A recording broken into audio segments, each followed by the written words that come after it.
जय हिंद। बेहतर से बेहतर होने का तलाश करें, मिल जाए नदी तो समंदर की तलाश करें। टूट जाते हैं शीशे पत्थर की चोट से, पत्थर टूट जाए ऐसे शीशे तलाश करें। आज हम आपसे बीच में बात करते हैं अपने बचपन की कुछ कहानियों की। देखिए, हमारा परिवार एक जॉइंट फैमिली में, हम लोग एक छोटे से परिवार में जन्म लिए। सब लोग एक साथ रहते थे, अंकल सबका परिवार यहाँ पे। उसमें हम लोग के मकान के भी एक कमरे थे जिसमें हम लोग रहते थे। बचपन में हम बहुत बदमाश थे। मेरी मम्मी को सबसे ज्यादा परेशानी थी, क्योंकि जॉइंट फैमिली होने की वजह से क्या होता था कि परिवार में बहुत लोग रहते थे, मोहल्ले वाले, पड़ोस वाले, और उस समय मोबाइल वगैरह नहीं होती थी। हम लोग यही गुल्ली डंडा वगैरह खेलते रहते थे। डेली किसी न किसी से हम झगड़ा किए रहते थे। मेरी मम्मी परेशान होकर रहती थी, करेगा क्या जिंदगी में, बहुत परेशानी हो जाती थी। और बचपन में थोड़ा सा फाइनेंशियली प्रॉब्लम होने की वजह से हर चीज लिमिटेड तौर पे मिला। स्कूल हम एक नॉर्मल से स्कूल में गए, और पेंसिल वगैरह तक का भी बचपन में हिसाब मिलता था। पेंसिल खरीद के आती थी, उसमें से आधा काट के आधा तुम लो, आधा तुम लो, तुम्हारा पहले कैसे खत्म हो गया, तुम्हारा ज्यादा कैसे चला। काफी ये सब समस्याएं थी। घर के आगे एक कॉलेज था, उस कॉलेज में हम लोग जाते थे देखने के लिए, किसी का पेंसिल तो छूट नहीं गया, किसी का पेन, मतलब जो किसी का रह जाता था छुट्टी के बाद तो लेके आते थे लोग। या फिर किसी का मतलब कोई किसी के पेज में, किताब में, कॉपी में कुछ पेज सादा बच जाता था, तो हम लोग उसको कलेक्ट करके ले आते थे और मम्मी को देते थे। मम्मी देखिए, इसमें 2 पेज सादा, इसमें 3 पेज है, तो सबको ले आके एक जगह बनाते थे। मम्मी उसको सुई धागा से सिल देती थी और उसको हम लोग एक कॉपी बना लेते थे। आज भी आदत उसी में है। ये आज महंगी कॉपियों पे तो हाथ ही नहीं चलता है, वहाँ पर उसी की आदत लग गई है वहाँ। और बचपन में हम लोग के घर पे गाय वगैरह भी थी, छोटे छोटे जानवर वगैरह, ये सबके पालने में इन लोग के लिए करते रहो। ये सब करते करते बचपना निकल गया। और इस बीच मेरे पिताजी जो थे वो अलग अलग जगहों पे वर्क करते रह गए, कभी शिप बिल्डिंग में, कभी पाइपलाइन में, कभी फॉरेन में, अलग अलग जगह पे एक स्टेबल नहीं रहा, जिसका खामियाजा हम लोग को आगे जाके बहुत बड़ा भुगतना पड़ गया था। फाइनेंशियली खराब होने की वजह से हमको शुरुआत में, हम जब 8 पास किए तो वहीं से हमको फौज में जाने का थोड़ा सा जुनून लगा कि हमको फौज में जाना चाहिए। तो हम 9th में जब पढ़े थे, सैनिक स्कूल का एंट्रेंस का एग्जाम दिए, उसमें मेरा सिलेक्शन ही नहीं हुआ। पता नहीं क्यों सैनिक स्कूल में नहीं हुआ। तो फिर हमने पॉलिटेक्निक का दिया। तो पॉलिटेक्निक के भी उसमें देखिए, एक्चुअली क्या है कि जो एकेडमिक पढ़ाई होती है उससे थोड़ा सा बेटर होता है जो कॉम्पिटिटिव होती है। तो 8 के बाद ही सैनिक के लिए एक कॉम्पिटिटिव वाला माहौल आ गया था। फिर पॉलिटेक्निक में दिए, उसमें रैंक अच्छा नहीं आया तो हम कहे छोड़ो, अब नॉर्मल 10th यानी मैट्रिक करते हैं, उसके बाद इंटर करते हैं। इंटर करने के बाद फिर हम लोग ने सोचा कि एनडीए का देते हैं। इस बीच AI ट्रिपल हम लोग के वक्त में होता था, AI ट्रिपल ही, उसको दिए। IIT के दिन तो हम सोए रह गए थे वहाँ। फिर एनडीए के गए सिलेक्शन के लिए, तो एनडीए में रिटन एग्जाम हुआ, वो काफ़ी ठीक ठाक था। और एनसीसी वगैरह हम लोग ने किया था, तो उससे फौज से काफ़ी ज़्यादा उससे जानने को मिल गया, कौन सा हथियार कैसे काम करता है। ये वो एक जुनून हो गया कि भाई हम लोग को ये कॉन्फिडेंस था ना कि फौज में हो जाएंगे तो ट्रेनिंग की कुछ खास जरूरत नहीं पड़ेगी। हम लोग तो इससे बहुत हद तक जानते हैं हथियारों के बारे में। सब होने के बाद वहाँ पे क्या होता है कि सिलेक्शन काफ़ी प्रोसीजर काफ़ी कॉम्प्लेक्स होता है। वहाँ मेडिकल जांच होती है, हर चीज़ का। मेरा हाथ काफ़ी टेढ़ा है, अभी इतना टेढ़ा होने की वजह से दोनों हाथ की, मतलब अब मेडिकली आउट कर दिया जाए। मेडिकल आउट होने की वजह से ये सब चीज़ें सही नहीं हो सकती। तो यही एक तो वही था मेरे लाइफ का। इसके आगे हमने कोई सपना ही नहीं देखा था कि हमको कुछ और भी करना है। शुरू से ही फौज में ही जाना था हमको। अब हमारे लिए तो एकदम विकट परिस्थिति हो गई, साथ ही साथ फाइनेंशियली भी दिक्कत हो गया। अब क्या करें?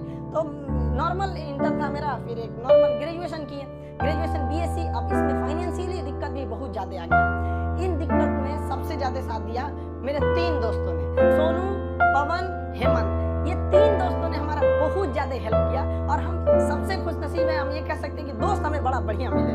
तो सोनू था, पवन, हेमंत, इन लोग के पास जो पॉकेट मनी आती थी ना, तो जो घर से उसमें से काट के कुछ हमको दे देते, कुछ ये, तो हम लोग में मिलजुल के अच्छे से करते थे। तो एक साथ में हम लोग पढ़ाई करते थे। हम सबको, चारों को, हम लोगों को डिफेंस में ही जाना था।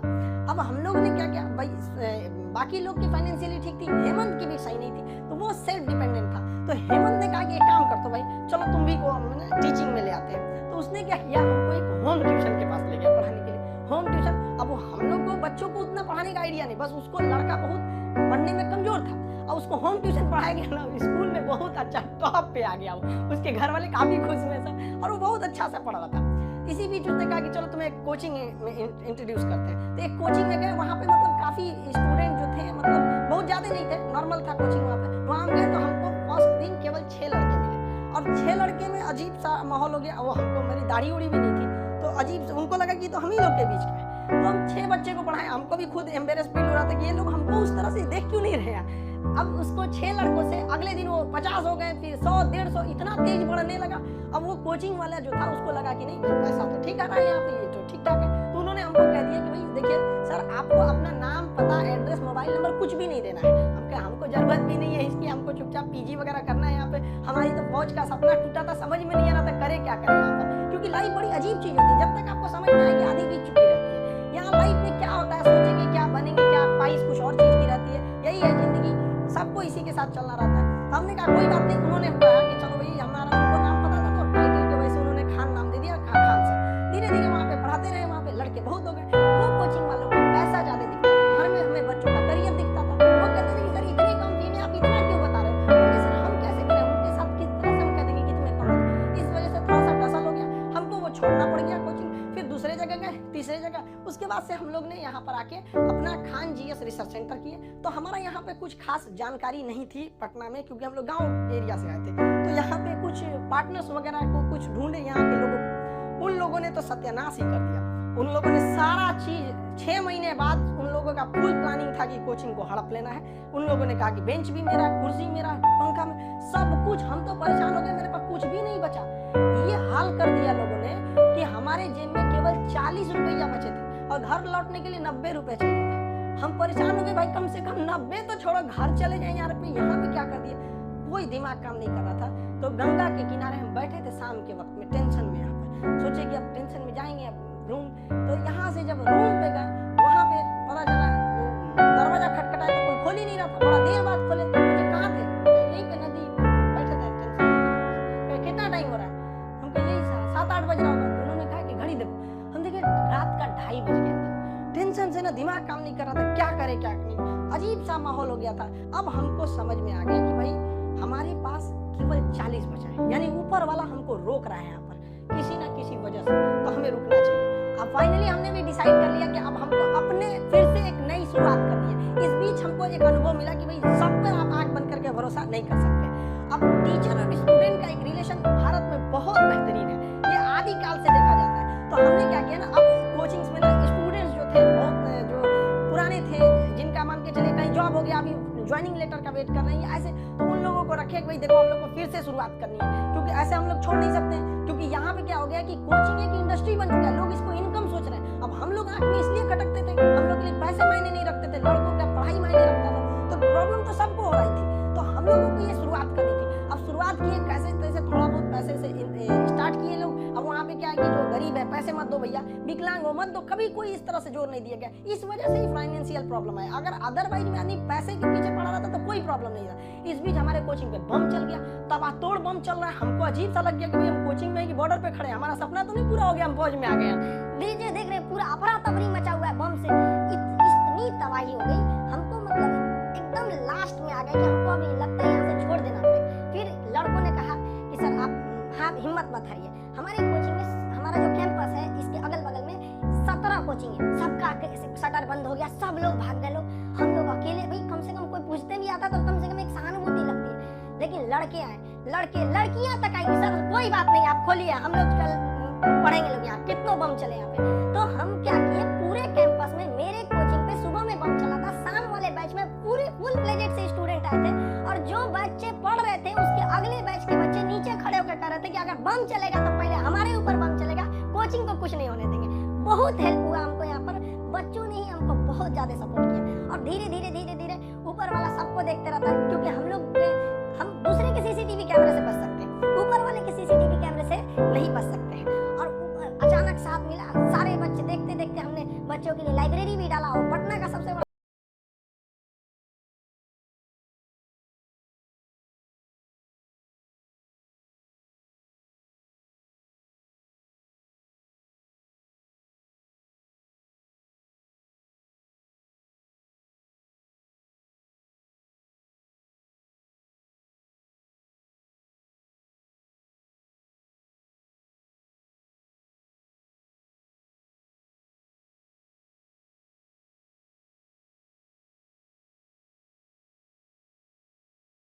कि टेलीग्राम व्हाट्सएप की तरह होता है, लेकिन हमको आज तक टेलीग्राम पता नहीं चल पाया। और हमारे जैसे आदमी को ऑनलाइन आना पड़ेगा, तो हम तो आफत हो गया मेरे लिए।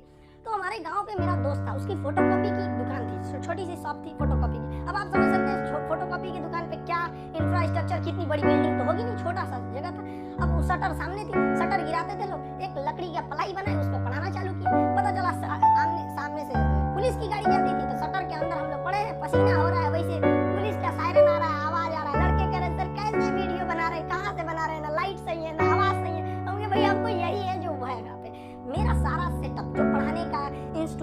है, जो पीछे पैनल लगे होते हैं पढ़ाने के लिए, वो सारा पटना में रह गया था और हमारे गांव में ऐसी व्यवस्था नहीं थी। हम क्या करें? और जो 2020 का लॉकडाउन था, बहुत ही स्ट्रिक्ट लॉकडाउन था, तो उस लॉकडाउन में हमको आना था पटना कैसे भी, आने का कोई साधन नहीं था। तो हम ट्रक के क्लीनर बन के आए थे, खलासी जो होता है, ऐसे गंजी पहन के गमछा बांध लिए थे, चलो चलो चलो, ऐसे क्लीनर बन के आए यहाँ पे, खुद ही लोड किए, सब कुछ किए और लेके जाए। अब स्टूडियो कैसे बनता है भाई पता ही नहीं, तो 2 ठो बांस लाए, ऊपर बांस लगाए, उसमें ट्यूबलाइट को रस्सी से बांध के बना दिए और वैसे ही पढ़ाना चालू किए लोगों को। अब वहाँ मेरे पास हर साधन आ गया पढ़ाने वाला, अब लोगों को समझ में आने लगा, धीरे धीरे धीरे धीरे लोग पसंद करने लगे यहाँ पे। हाँ ये बात सही है। अब हमारे एक दिल्ली के हमारे एक मित्र हैं मिश्रा जी, उन्होंने सारा सेटअप किया कि ये कैमरा ठीक रहेगा, ये लाइटिंग ठीक रहेगी, ऐसे ऐसे सही रहेगा। उन्होंने बहुत बेहतर काम कर दिया, मेरे लिए अच्छा हो गया। अब इस बीच अब लड़कों का कोर्स चालू करने के लिए एप्लीकेशन बनाने लगे, तो धीरे धीरे धीरे धीरे लड़के एप्लीकेशन पे देखने लगे यूट्यूब पे। और हमको तो आज तक समझ में नहीं आया कि यूट्यूब पर एजुकेशन के फील्ड को हम ऐसे देखते हैं कि वो लोग भी कमेंट कहते हैं कि सर हमारा किसी जनरल कंपटीशन, हम किसी कंपटीशन की तैयारी नहीं करते हैं, नहीं हमको कोई एग्जाम से मतलब है। फिर भी हम देखते हैं, हमको इस बात की इतनी खुशी होती है, इसलिए नहीं कि वो लोग हमारा वीडियो देखते हैं, इसलिए कि जो लोग पढ़ाई छोड़ दिए हैं उनको भी इस बात का अफसोस है कि हमने पढ़ाई क्यों छोड़ा, और ये कंफर्म है कि वो अपने बच्चों को या समाज को आगे पढ़ने के लिए जरूर करेंगे। और इस देश को जो पीछे गया है उसको आगे ले जाने का एकमात्र रास्ता है शिक्षा, क्योंकि शिक्षा जिसके पास रहेगी वो कभी किसी से नहीं डर सकता है, अपने अधिकार के लिए खड़ा रहेगा। तो काफी खुशी होने लगी, लेकिन ऑनलाइन का हमको बहुत ज्यादा आइडिया नहीं लगा, तो धीरे धीरे धीरे धीरे क्या हुआ, संघर्ष आगे बढ़ा। अब होता क्या है कि लाइफ में कभी इंसान कोई लिफ्ट की तरफ बढ़ जाता है तो उसको काफी खुशी होती है, अरे बाप रे बहुत ऊंचाई पे आ गया। लेकिन जो सीढ़ियों की तरफ बढ़ता है ना, ऊपर जाके उसको एक थकान होती है, लेकिन दिल से एक सुकून भी मिलता है कि मेहनत से बढ़े, तो उसके लिए ऊंचाई बहुत मायने नहीं रखती है। तो जो लोग देखेंगे ना उतराने लगते हैं, अहंकार कर देते हैं, उसको जो लिफ्ट से बढ़ा है सब वहाँ पे। तो जीवन में कभी किसी को अहंकार तो करना ही नहीं चाहिए यहाँ पर, और ना ही दूसरे की बुराई करनी चाहिए। दूसरे की बुराई से कोई फायदा नहीं मिलता है, आपस में मिलजुल कर रहना चाहिए। बुझ जाते हैं कभी दिए तेल की कमी से भी, हर बार कसूर हवाओं का नहीं होता है। आखिर में हम आप सबसे यही कहना चाहेंगे कि ये दुख, ये दर्द, ये गम, ये सब तेरे अंदर है। तू खुद के बनाए पिंजरे से बाहर निकल के देख, तू अपने आप में एक सिकंदर है।